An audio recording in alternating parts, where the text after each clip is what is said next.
So here we have the Nissan X-Trail N connector automatic on a 67 plate.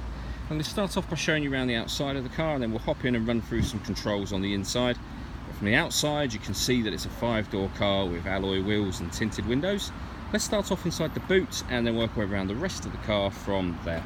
The tailgate on this car will open electronically. You can either do that by pressing the button on the tailgate or the button on the key just here. That will then open up. As we approach the back of the car, you can see we've got reversing sensors.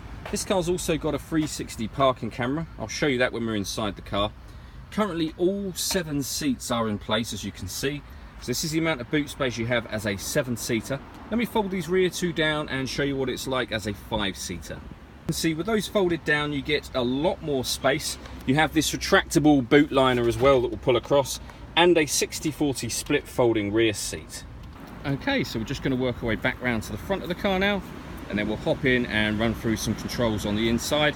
But now that we've done a full circle of it, you can see that it's in lovely condition the whole way round.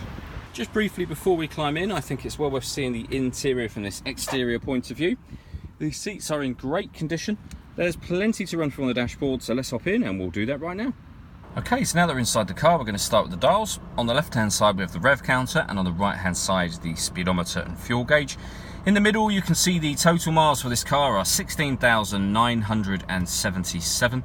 Directly above that we have the digital readout for the speedometer. The information that you see there can be changed. There's various different menus, including your satellite navigation and media, stereo type menu as well, all the way back round to the driver data one. And then on that one you can change and reset information should you be going on a long trip.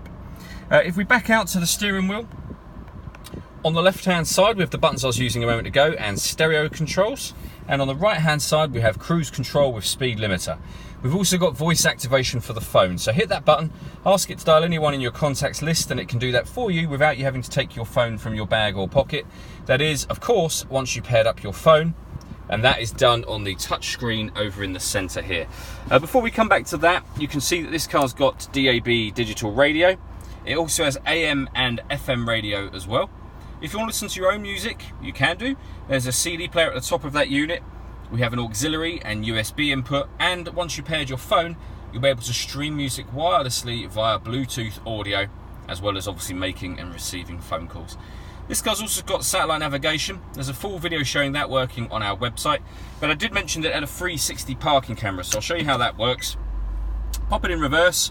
We have a reversing camera there with guidelines showing you where the car is headed in relation to the image that you see.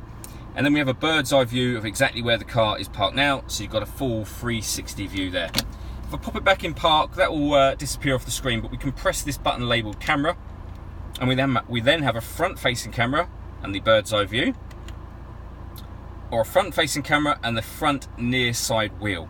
So with all of those cameras, it does make it incredibly easy to park this car.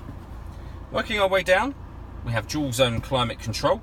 So you can adjust the temperature on the passenger side, driver side, fan speed up and down from here.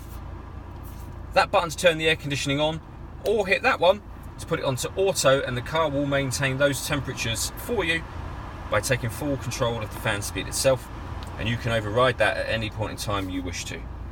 Below that we have a 12-volt charging socket, the USB and auxiliary inputs, an electronic handbrake, and then the fully automatic gearbox. Okay, so the last thing I wanted to talk about is the panoramic glass sunroof on this car. So you can see the sun blind is closed at the moment. There's a button just up here. If we give that a push, the sun blind will open all the way to the back, which obviously lets in a lot of light, as you can see. But you can then open the front section as a sunroof, so you'll get the benefit of the air as well as the light. All that leaves me to say is thank you for taking the time to watch this video. If you'd like to come and see the car in person and have a test drive, please feel free to call any of our MJA sites. We'd love to hear from you soon.